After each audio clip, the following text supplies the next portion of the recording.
F1 Gir por Cimental. El ganado F1 obtenido del cruce de Gir por Cimental es una opción válida para el productor lechero de los trópicos bajos. En el mundo ganadero, los vacunos F1 Gir por Cimental se presenta como una alternativa para mejorar la producción lechera en el sistema doble propósito, conservando el potencial de las dos razas que le dan origen a este F1.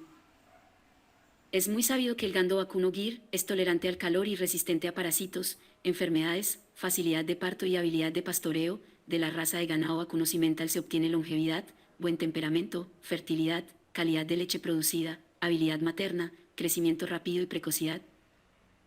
Dos fortalezas cruzadas. Las vacas F1 Gir por Cimental presentan fortaleza, habilidad materna, fortaleza, rusticidad y lo mejor de todo, excelente producción de leche en cantidad y calidad. El temperamento es docial, longevidad y menor edad al primer parto. Los toros F1 Gir por Cimental presentan mayor peso al destete a los cruces con razas de vacas lecheras, tienen precocidad sexual y buena adaptabilidad. Longevidad y sanidad. Este F1 ha demostrado buenos rendimientos en zonas semiáridas, áridas y zonas tropicales húmedas. Temas de rusticidad. Este F1 se adapta a terrenos difíciles, son resistentes a enfermedades y plagas, y toleran altas temperaturas. El pastoreo. Estos vacunos son capaces de recorrer distancias grandes, en búsqueda de agua y alimentos.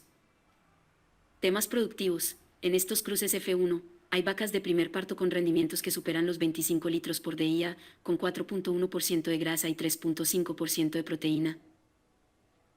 Estas hembras F1 han demostrado excelente habilidad materna, fertilidad, rusticidad, fortaleza, buena producción de leche tanto en temas de cantidad como de calidad, temperamento dócil, edad al primer parto, mayor longevidad y bajo nivel de intervalo entre partos.